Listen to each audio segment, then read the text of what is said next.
आमदार सन्माननीय गावित साहेब यांनी हा कार्यक्रम आयोजित केला आणि गेल्या अनेक वर्षांपासून आपल्या सामाजिक कार्यातून एक वेगळी छाप वेगळी ओळख यांनी संबंध पालघर शहरामध्ये निर्माण केली आहे. त्यामध्ये जुने राजकीय मित्र केदारजी काळे साहेब, आपल्या पालघरच्या माजी नगराध्यक्षा आदरणीय उज्ज्वलाताई काळे मॅडम, आपल्या पालघरचे उपविभागीय अधिकारी धाराशिवकर साहेब, आपल्या पालघरचे पोलीस निरीक्षक पराड साहेब, सुरेजी जोशी साहेब, बाकी सर्व सन्माननीय व्यासपीठ. मला वाटतं काही पक्षांना आपण साजरा करतो पण आपण सर्व महिलांच्या पुढे जन्म घेतला आहे.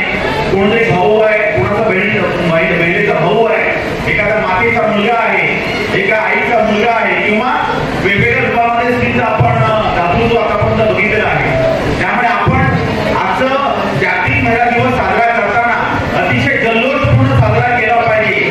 ज्या ज्या महिलांनी आपापल्या क्षेत्रामध्ये राजकीय, सामाजिक, व्यावसायिक किंवा वेगवेगळ्या क्षेत्रामध्ये पोलीस दल असेल, आरोग्य विभाग असेल किंवा अजून कुठले क्षेत्र असेल, ज्या क्षेत्रामध्ये आपल्या महिलांनी